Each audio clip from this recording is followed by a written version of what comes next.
Thank you, Senator Feinstein. Is Mr. Comey, our technology, working today?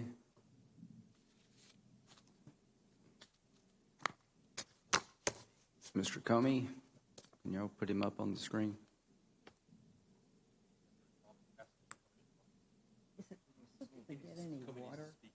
Mr. Comey, could you speak, please? That would activate. Yes, I can hear you. Okay, great. Thank you. Will he be on the screen?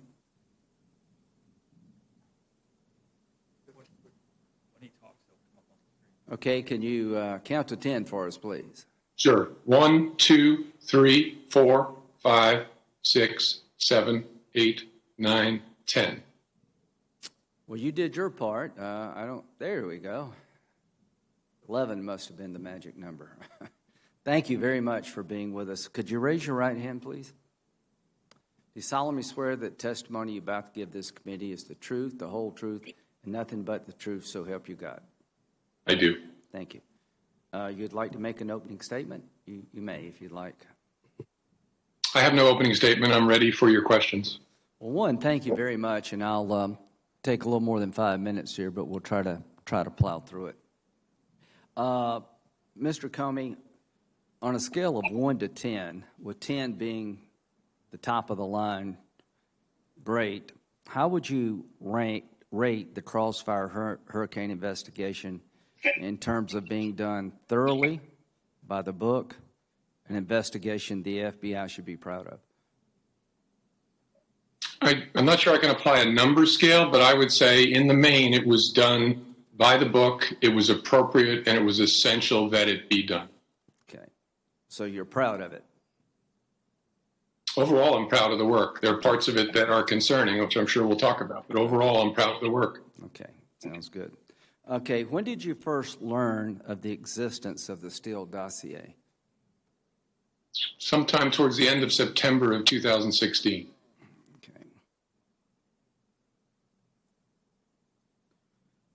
Do you agree with Mr. Horowitz that the dossier was central and essential to the Carter Page FISA warrant application being approved? I agree that it was important. I can't tell you whether it was essential, and by that I mean that it wouldn't have been granted without the Steele information. Let's go through the application. There are two parts to the application.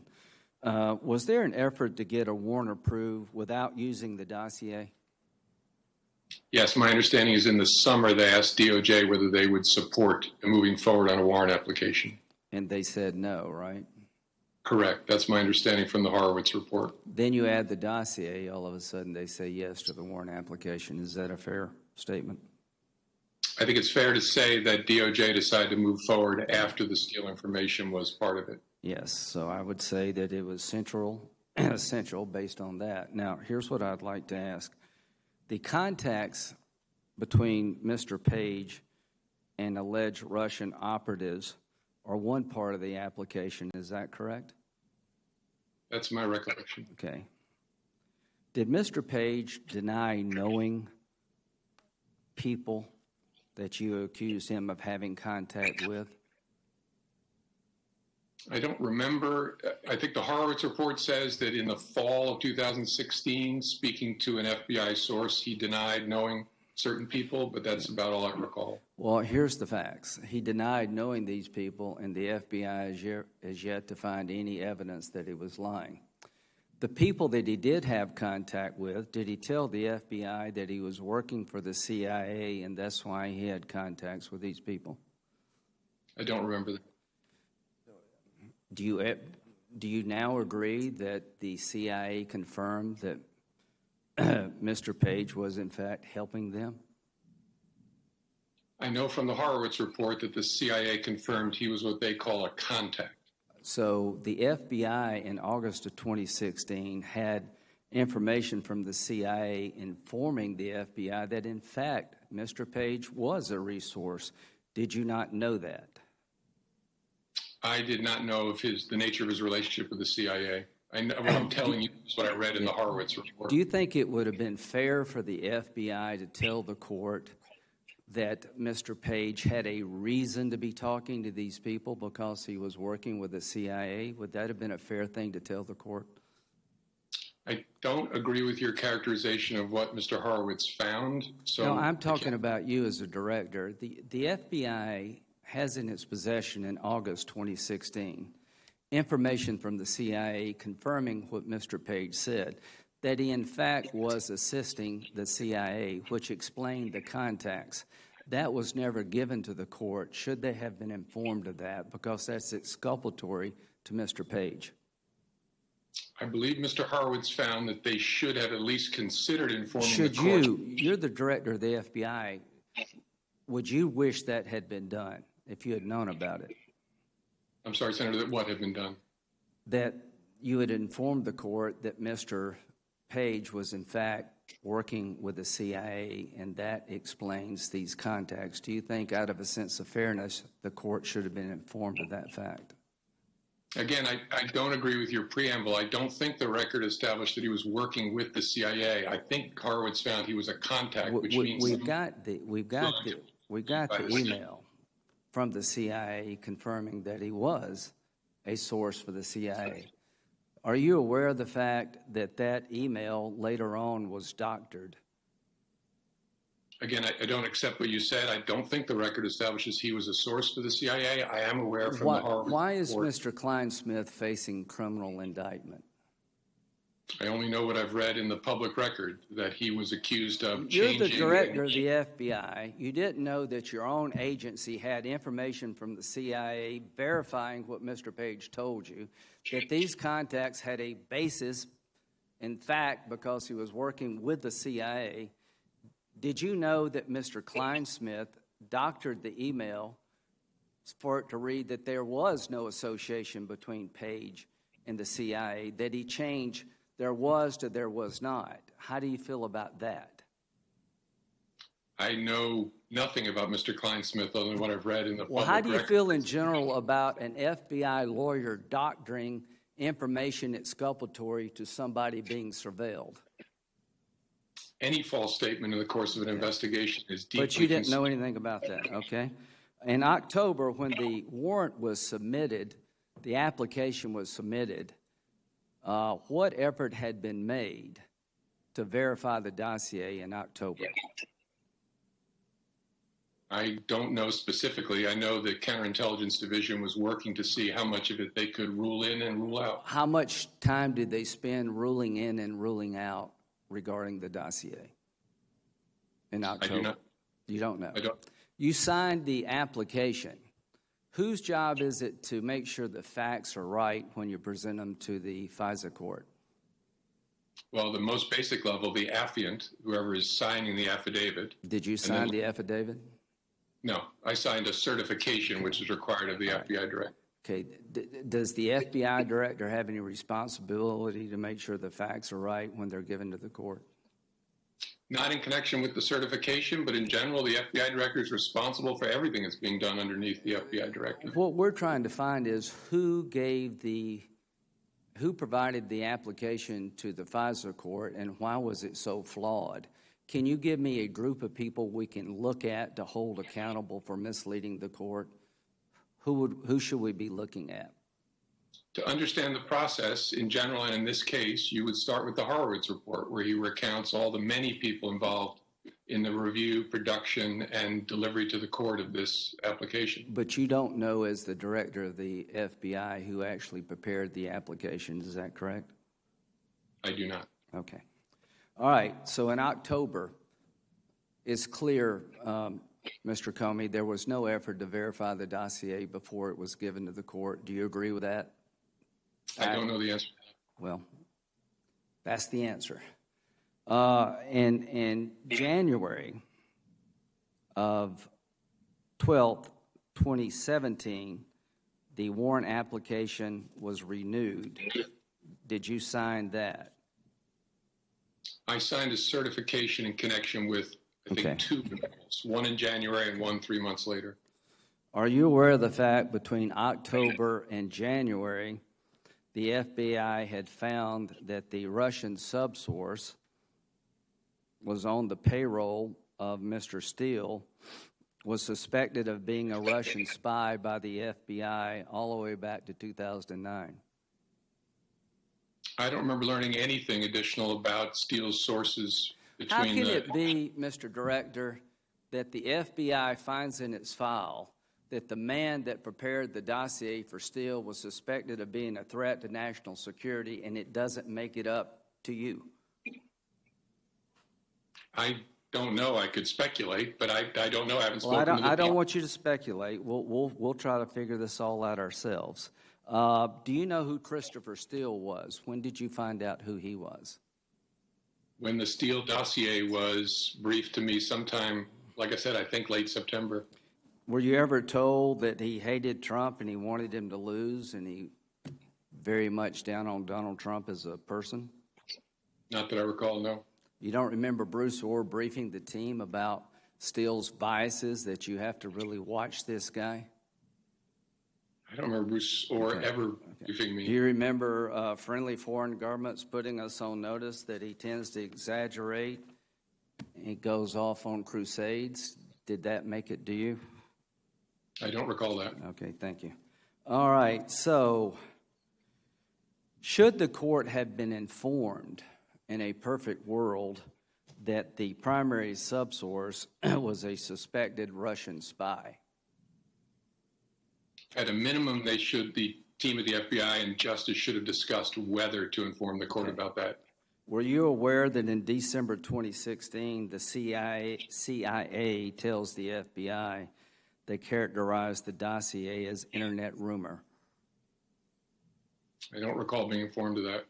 Were you ever told by the CIA to be careful with the dossier and Steele that that this is not good craft here? I don't remember ever being told anything like that. Okay. All right, so let's fast forward now. The warrant application is renewed in April 2017. You signed it in January the 12th. You didn't know that the primary subsource was suspected by the FBI of being a Russian spy all the way back to 2009. You didn't know that the CIA had told the FBI the document's internet rumor. Are you aware of the fact that the subsource was actually interviewed by the FBI in January 2017? I don't remember anything about interviews of the subsource. So, as the director, was this an important case for the FBI, or is this kind of a run-of-the-mill thing? The overarching investigation was very important. The page slice of it, far less. Well, I mean, you have a sitting president of the United States by January 2017. You have a dossier that's salacious as hell that accuses the president of being involved in all kind of sex escapades in Russia and a bunch of other stuff, and you keep using that document over and over again to get a warrant. And here's my question. Every time you found information to put the reliability of the dossier in question, everybody seemed to ignore it and just plowed forward. So I want to know, in January, you're not aware of the fact that the FBI interviewed the primary subsource. Is that your testimony? I do not remember being told about any interview of... Should you have been told about it? I can't answer that because I wasn't, and so I don't know what the considerations were. Well, here's what happened. The primary subsource told the FBI in January 2017, after the dossier had been used twice to get a warrant, that the subsource has no idea where some of the language attributed to him came from, that the contacts never mentioned some of the information attributed to them, and that he did not know the origins of other information that was supposedly from his contacts. He said the statements were word of mouth and hearsay, conversations had with friends over beers, and were statements made in jest that should be taken with a grain of salt. Did any of that ever get to you? Not that I recall, no. Do you agree that's pretty important information concerning the reliability of the dossier? It's information that should be weighed in light of a variety of circumstances. It's inherently exculpatory. The person who put the document together is telling the FBI, it's bar talk, it's grain of salt. They tell the FBI. and they keep using the same document. You know how they describe to the court the subsource? You know what they told the subsource in the application, the court about the subsource? That he was truthful and cooperative. Do you think those terms to the court, truthful and cooperative, fairly reflect the interview the FBI conducted in January and March? I know the Inspector General found the disclosure was inadequate in that regard. Not only, Mr. Comey, is it inadequate, it is criminally inadequate. You have a document central to getting a warrant against an American citizen. It is falling apart. The CIA says it's internet rumor. The person who prepared it was on a jihad against Trump on the payroll of the Democratic Party. The primary subsource was a Russian agent. When that person was interviewed by the FBI, he disavowed the reliability of the document to the point that it should never have been used again. And my question is, how could the system ignore all that, and how could it be used again in April and again in June? Do you know how that's possible? Again, I'm not going to respond to your preamble. Okay. I think Mr. Horowitz found that it was not disclosed, and a variety of facts were not disclosed. He didn't find intentional misconduct, but he found concerning failures to disclose. All I can say is there a duty by the FBI to inform the court of exculpatory information? There is a heightened duty of candor, which includes exculpatory information and anything that might be relevant to the court's consideration. Do you think it's exculpatory for Mr. Page for the court to know that when he said the people he met with was a result of him being associated working with the CIA, do you think that would have been beneficial to Mr. Page? Again, because I don't agree with your predicate to the question, I can't answer that. Well, we got emails, and I'd be glad to show them to you about the association between the CIA and Mr. Page. Do you think it would be only fair for the court to be told that the primary subsource disavowed the document as being rumor, bar talk? You take half of it with a grain of salt. Do you think the FBI owed it to the court and Mr. Page to tell the court about these stunning revelations? I think Mr. Horowitz found, and it seems a reasonable conclusion, that they should have informed. How could the director of the FBI not know all of this? How is it possible that the system gathers so much exculpatory information? It's internet rumor according to the CIA that the actual interview of the subsource disavows the reliability of the document, that the actual subsource was a suspected Russian spy. How could all that happen and not get up to you, the director of the FBI, of one of the most important investigations in the history of the FBI? How is that possible? I can only speculate because it didn't. And as I said, the investigation overall was incredibly important. The piece you're focused on is obviously important, but a much smaller slice. Well, it's very important to Mr. Page. It should be important to every American. Is there anybody there advocating for Mr. Page during the warrant process? No, it's an ex parte application, meaning there's only one side represented. I just want to understand this. It's an ex parte event. It means that the cops have a duty to tell the court when they find things beneficial to the person under investigation. And over again between October and June, all the information found about the dossier made it less reliable, not more reliable, and you kept using again and again and again. And the question was their bias. At what point in time do you put two and two together? That the people behind this hated Trump, and the reason they ran all these stop signs, they didn't want to take no for an answer. So do you recall getting an inquiry from the intelligence community in September 2016 about a concern that the Clinton campaign was going to create a scandal regarding Trump and Russia? I do not. You don't remember getting a investigatory lead from the intelligence community? Hang on a second.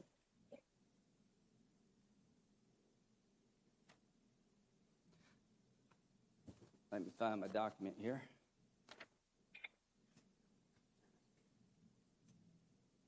September the 7th, 2016, the U.S. intelligence officials forwarded an investigative referral of FBI Director James Comey and Assistant Director of Counterintelligence Peter Strzok regarding U.S. presidential candidate Hillary Clinton's approval of a plan concerning U.S. presidential candidate Donald Trump and Russian hackers hampering U.S. elections as a means of distracting the public from her use of a private email server. You don't remember getting that or being taught? That doesn't ring bells with me. Okay. Well, that's a pretty stunning thing. It didn't ring a bell, but it did come to you. Let's just end with this. You get this inquiry from the Intelligence Committee to look at the Clinton campaign, basically trying to create a distraction, accusing Trump of being a Russian agent or a Russian stooge or whatever to distract from her email server problems. And how far-fetched is that, Mr. Comey, when we now know that the Democratic Party, through Fusion GPS, hired Christopher Steele, a foreign agent who had a very strong bias against Trump, who hired a Russian subsource who the FBI believed to be a Russian spy to compile a dossier that was a bunch of crap to be used against an American citizen working for the Trump campaign. You already knew that. Seems to me you'd want to investigate other allegations, but you're telling me that you don't recall this.